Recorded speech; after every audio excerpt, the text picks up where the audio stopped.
Hi, it's Andy, and today I'm bringing you some seasonal recommendations.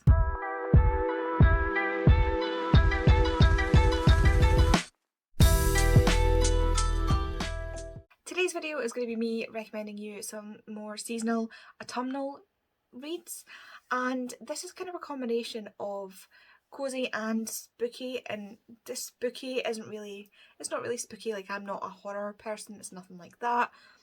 It's just really books that give me that autumnal feel, whether it be through, you know, the spookier side or through the cozy sit in front of the fire while the leaves fall sort of vibe.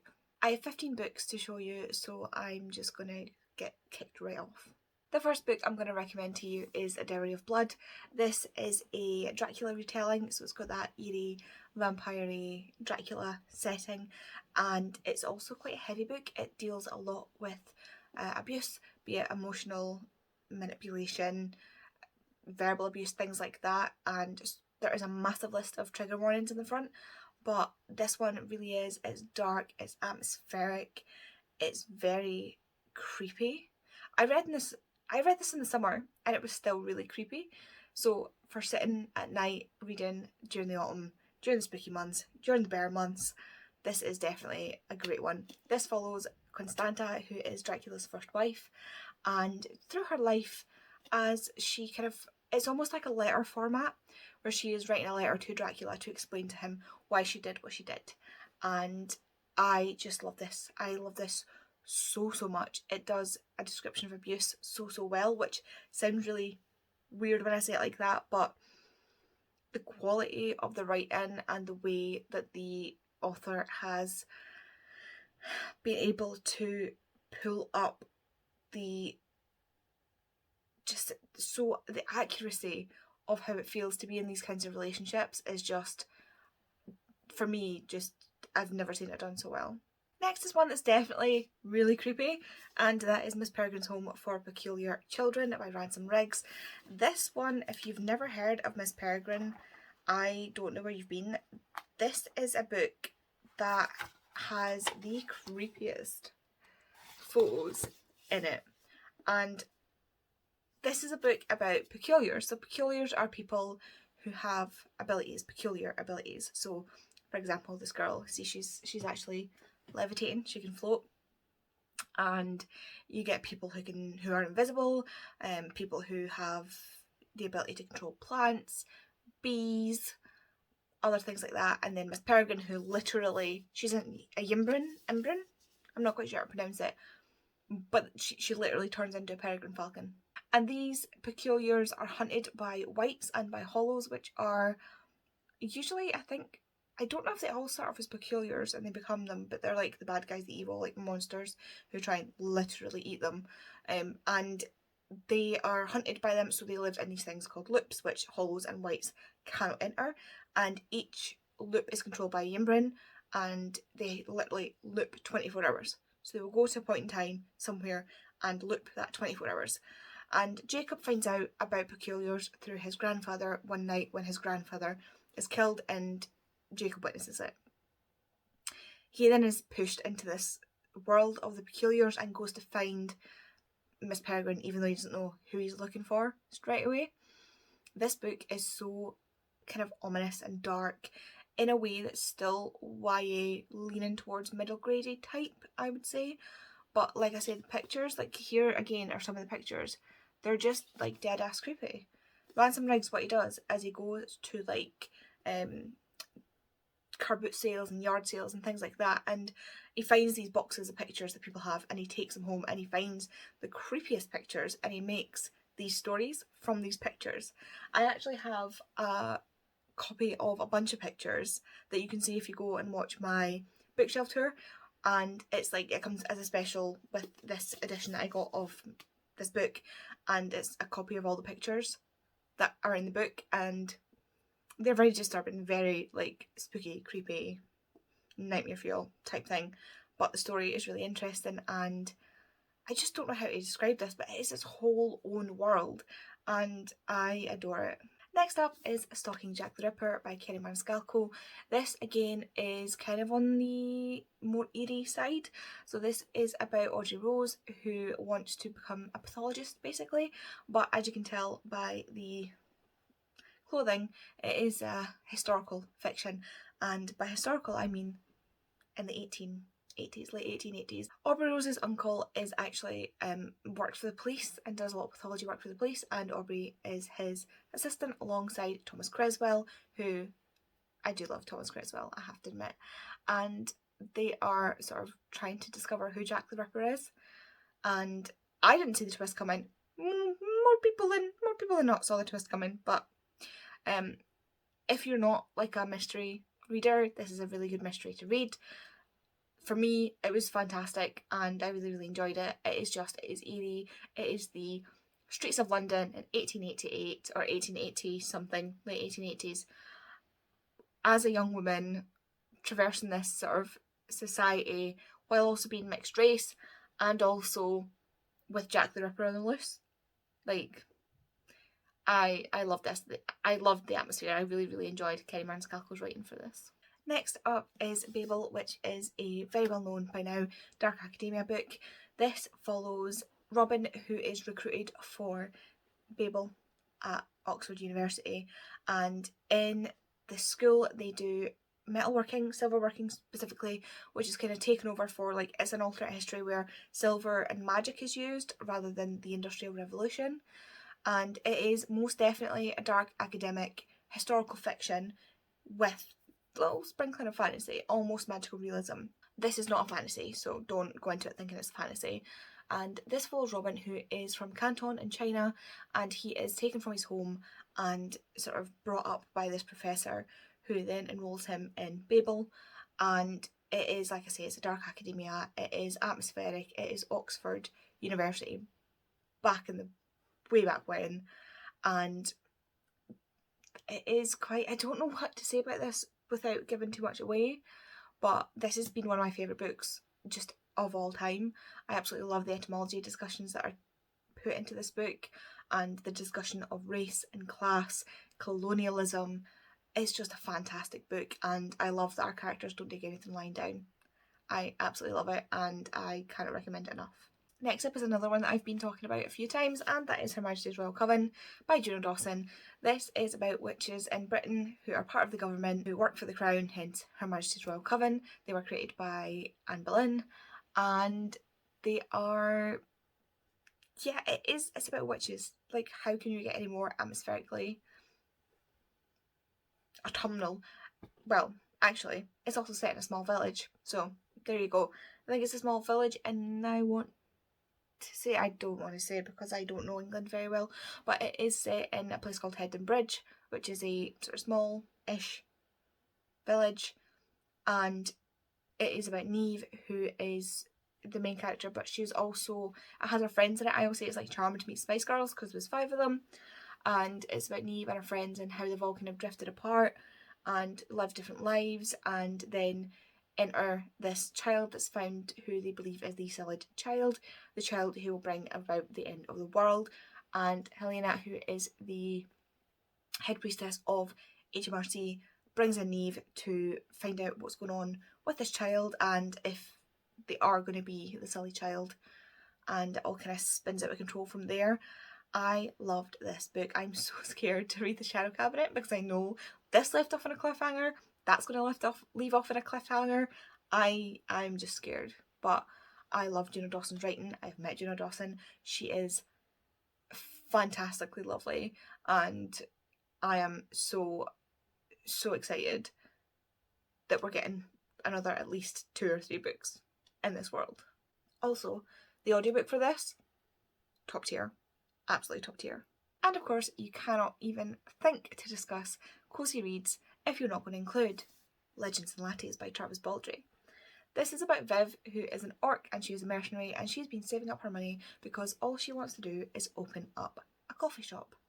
And in this world, coffee is kind of like a weird thing that I think it's dwarves or gnomes, I can't quite remember. They are the ones who have invented this, and it's a weird like delicacy type thing, and she wants to bring that to more people. So We see her at the end of her mercenary days where she cashes in, goes, buys property and renovates it into a cafe, and we get other characters added into that along the way.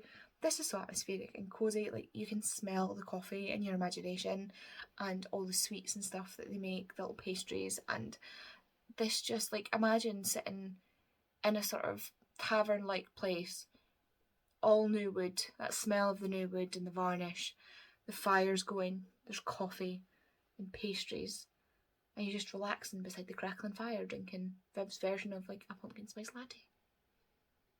How can you get any cozier? This is so low stakes and I absolutely love it. Every moment of this I was on tenterhooks, and yet nothing happened, which is great because it just allowed me to relax and enjoy it, and I'm so happy that I eventually let Lisa badger me into reading this. So thank you again, Lisa.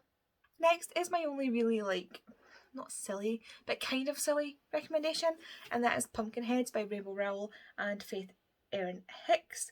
This is a graphic novel set at a pumpkin patch. What do you want? What else do you want from me? Like, this is so autumnal. It is about these two friends who have been working at this pumpkin patch for the last 4 or 5 years, and it is their last year working there before they go away to college. And this guy is really, really sad about it, and she's like, well, let's make it like the best year ever. And so they go on this hunt for this girl that he's had a crush on for the entire time he's been working there, and they go to try and find her, but everywhere they go she's gone somewhere else, so they kind of like are tracking her through this pumpkin patch and all these different places and meeting the different people and seeing all the different things and experiencing it in a way they haven't before, because they've always done the same job every single year, and just following them around this pumpkin patch. It's got a maze, it's got caramel apples, it's got so many things, and I did not think I was going to enjoy this, and I really did. It is just silly and it's quick and it's fun, and the style is really, really nice. The colouring is really, really nice, and it's so cute and wholesome. Next up, I'm going to give you a couple of classics that I think you should read around this time, and it would be totally remiss for me to not add my favourite spooky classic, which is Frankenstein by Mary Shelley. This book, everybody knows this book. We all know the story of this book. Victor Frankenstein creates a monster through sewing together body parts of dead people and then brings it to life, and oh, here come the consequence. Like, that is basically the book. This is very, very short. It makes it look bigger than it is, but it's a very quick story, and it is atmospheric, and it is haunting, and it is creepy, and it is just fantastic. It has spawned so many movies and different other versions of this tale, and the original is just absolutely, I love it. It is one of my favourite books. I read, they had like a combination of 3 of like Dr. Jekyll and Mr. Hyde, Frankenstein and Dracula, and this was by far my favourite. Dracula can go in the bin for all I'm concerned. This book, this story, absolutely fantastic. Mary Shelley, I wish I can go back in time and shake your hand because love it. And again, for classic fans or even people who are not fans of classics, we have Northanger Abbey by Jane Austen. This to me was quite an atmospheric read of Jane Austen's. I listened to the audiobook and it was a full cast with sound effects and things like that, and it was really, really good. This follows our main character, whose name I can't remember, and she ends up going to this place called Northanger Abbey, and it is just this creepy, creepy house. It is like, there's a lot of bump between it, but the bit that really stuck out to me was as they're going in the carriage to Northanger Abbey, it is very like atmospheric outside, and she's been told this ghost story about the abbey and about this chest or this cupboard or something, I can't remember for the life of me, and it's like this horror story this scary story that he's telling her. And then when she's put in a room at the abbey, she finds the thing that he was talking about and freaks herself out and makes herself think that the place is haunted. And it is just really like, it's that moment where you think, is this real, or is this like, is it paranormal, is it all in her head, what's going on? And it was just so atmospheric. I was like wanting to find out what was going on. I really, really enjoyed it, and it is, yeah, just a really quick Jane Austen. Again, this makes it look like it's much bigger than it is, but there's like introductions and discussions and things like that in this, so I would definitely give this a pick up. Next up is one that you're probably not going to be surprised to hear me recommend, and especially not if you've been looking behind me and noticed that there's a book missing, and that is A Discovery of Witches. This is a chunker of a book and a chunker of a trilogy, but I absolutely love it. I speed through it every single time. This follows Diana as she is sort of pushed more into the world of vampires, witches and demons. She is a witch but doesn't really want to be a witch because of the way her parents died, and she is researching in the library at Oxford, the Bodleian, and pulls a manuscript from the stacks, or not the stacks, like the lower stack, like where you have to request the books. And after she sends it back, all these creatures start appearing, and they want her to pull this book back out for them again because they've been looking for this book. It is the book that tells the origins of these creatures. And so she ends up with a protector in the form of Matthew de Clermont, who is a vampire who's in a very sort of high family, like they're in charge of a lot of things. And he's also a geneticist who studies at Oxford. And they are not meant to be sort of even friends, because witches are only supposed to sort of be with witches, like hang out with witches, vampires with vampires, demons with demons, but they start crossing these lines and they end up falling in love. So it's their love story mixed with this mystery of this book, mixed with some time travel in the second one. And I love this. I had this like on my shelves for years. I had the hardback of this for years and years and years. And then one day I was like, do you know what, I'm going to read it. And I read it and I immediately went out and bought these two. Like, I was working and there was a Waterstones in the street behind my work. I finished this and immediately went and bought these. I went on my break and bought them from the Waterstones, and every time I read them I binge them within 24 hours because I absolutely love them so much. And again, it's that atmosphere. We've got witches, we've got vampires, we've got demons, we've got Oxford, we've got just, to me it's just so atmospheric, and it's not for everybody, but it is one of my favourites. Next up is actually the book I am currently reading, and that is The Magicians by Liv Grossman. This is often touted as Harry Potter for adults, and I can kind of see where they're coming from with that, but to me it will always be dark Narnia for adults. So this is about Quentin Coldwater, who is a high school student in Brooklyn, and he's very, very, very intelligent. Like, he's in the top 1% of his class. He is stupidly intelligent, and he is on the way to an interview, or he goes to an interview for Princeton with this guy, this random guy, and his friends. And when they get there, the guy's dead. And when the paramedics come along, there's this one weird woman who's one of the paramedics, and she gives him an envelope with his name on it and a document inside, which is titled The Magicians, Fillory Book 6. Fillory is basically their version of Narnia, so it is a book series that Quentin has grown up with, and it is 5 books about these 5 Chatwin children, 5 siblings, who one day, the eldest one, Martin, pushes through into a grandfather clock, like opens a grandfather clock up and goes through into this world of Fillory. And it's basically books about these kids going in and out of Fillory and being adventurous and being the kings and queens. It's Narnia, basically. It is like so close to Narnia that it's like, it's toeing the line a little bit, but I absolutely love this. This book is so dark. This one at first, this manuscript, so as he's walking back and looking at this manuscript, the title page flies off away from him and goes into this sort of abandoned thicket. And as he follows it through, suddenly everything changes and he is no longer in Brooklyn, and he is in fact at Breakbill's Academy, which is a magic academy, magic university style academy. And he is there to take the entrance exam, but he has no clue what is going on. He's just been brought into this world and told he has to sit an exam, but exams are what Quentin does. So he sits this exam, he gets into Breakbills, and your first book kind of follows him through his time at Breakbills. They do 5 years, and this book pretty much does all 5 plus a little bit more. So it is like rapid fire, really, really dense writing. And the other 2, they spend a lot of time, so he discovers that Fillory is in fact real, and they spend a lot of time in Fillory and, you know, in the real world. At Breakbills, it's just all over the place. It is a portal fantasy. It is dark academia. It is really dark. Like, the trigger warnings again are off the charts for this for some places, but I love it. It got made into a TV show, which was fine, from what I saw, but there's something so hypnotic about Liv Grossman's writing, and like I said, this is dark. This is one of those dark autumnal reads where, you know, you're sitting, there's a storm outside, you're reading this book, and it's kind of like creepy-esque. It's creepy adjacent, I would say, but I love this trilogy, and it's not one that I kind of know who to recommend to, but if you like dark, sinister books that have got a school setting, portal fantasy, maybe if you like the Wayward Children books, but darker, with a lot more adult themes and other triggers. So yeah. The next one is kind of like on the lighter side, and that is The Body Finder by Kimberly Derting. This follows Violet, who can hear the echoes of dead bodies. So it's not necessarily like not creepy because there's dead bodies involved, but it's not creepy in the sense of like what you think of as creepy, you know.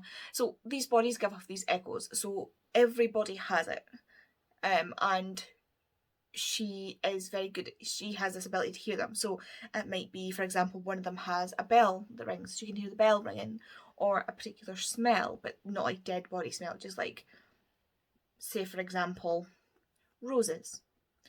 And these echoes lead her to the bodies, and sometimes they are so loud she can't ignore them. So she's known in her town for finding dead bodies. And then she realises that there is a serial killer, and not only has a serial killer taken the lives of these people, he's kind of taken their echoes, but not in a way that the body loses their echo, just in the way that the echo then imprints on him. So say you killed someone, the one with the bells. So she would find the body has the bell sound, and then when you find the person that killed them, they also have the bell sound.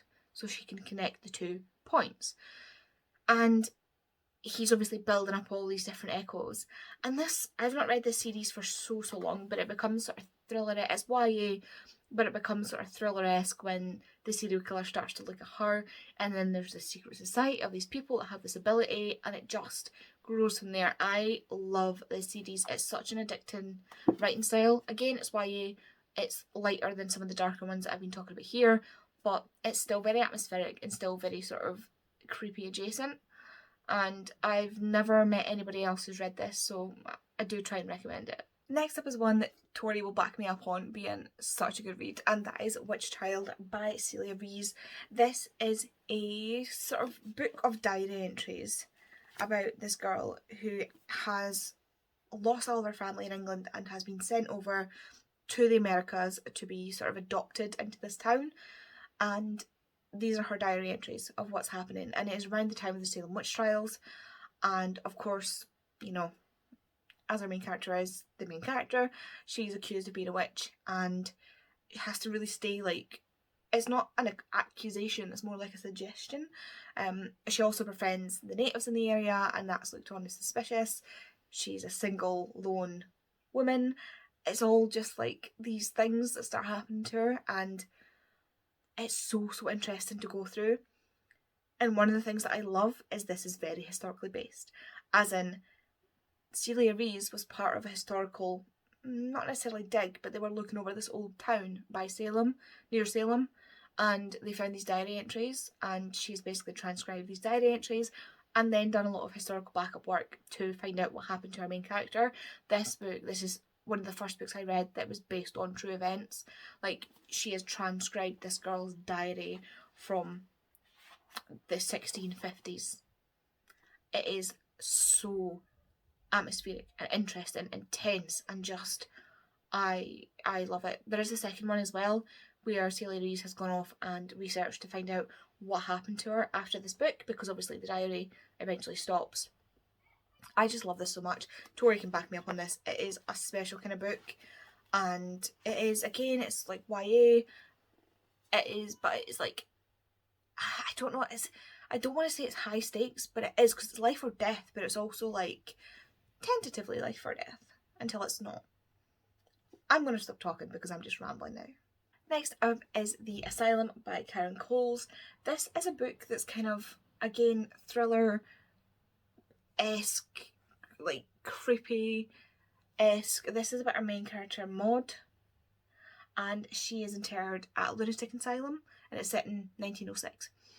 So she is interred at a lunatic asylum, and it's that sort of thing where you're seeing her point of view, and you're not entirely sure. She's looking over her memories and things like that, and you don't know if she's actually crazy or if she's been severely gaslit or if something paranormal's happening or what. It is just creepy. And then as well, a new doctor arrives who wants to try out some new things on them, so like electroshock therapy, all these different kinds of like torture that patients were given back then as veiled as therapy. And it is so, again, it's creepy. You don't know what's happening. You've got an unreliable narrator. You've got people around her that you don't know if you can trust. And there's also just there's another mystery as well. There's a revenge plot, and it's just, I don't know how to describe this very well, to be honest, but it's definitely, you know, it's definitely one that keeps you on your toes. Next is one that is less on the creepy side, more on the sort of witchy, autumnal vibe side, and that is The Lost Book of Salem by Catherine Howe. This book is hardish for me to describe, so I am just gonna read you the back. I'm gonna cop out. While clearing out her grandmother's cottage for sale, Connie Goodwin finds a parchment inscribed with the name Deliverance Dane, and so she steps into a mystery that dates from 1692 in Salem and the infamous witch trials. Nothing is entirely as it seems, and when Connie unearths the existence of Deliverance's spellbook, the physic book, the situation takes on a menacing edge as interested parties reveal their desperation to find this precious artifact at any cost. What secrets does the physic book contain? What magic is scrawled across the parchment pages? Connie must race to answer these questions and reveal the truth about Salem's women before an ancient family curse fulfills its dark and devastating prophecy. That kind of sums it up. On top of that, Connie is also a researcher, and I can't remember if she's doing her PhD or she's monitoring people do their PhDs for Harvard, and there's so much history put into this. Catherine Howe herself is a historian, so the history element of it is fantastic. And a fun thing about it as well is that Catherine Howe is descended from two women who were tried at the Salem witch trials. There is Elizabeth Howe and Elizabeth Proctor. Elizabeth Proctor, who is the wife of John Proctor from The Crucible, if you know The Crucible. So this just was really, really interesting to me, and I love this book so much. It's so atmospheric. You're starting the year off at Harvard in September, following that through. Harvard, New England has got that autumnal feel to it anyway, and then there's the mystery thriller element to it, the witches, and you do get like, it goes back to the time of Deliverance back in the 1600s, and it's just, I love it so much. If you liked A Discovery of Witches, you will love this. So that is it. That is everything. That's the 15 books that I would recommend for a sort of fall autumnal style reading time. Apologies if this got a bit rambly, but I start to get rambly when I'm talking about books, and we all know this by now. If you've been watching my channel, we know this by now. If you got this far, leave me a fall autumnal creepy style emoji.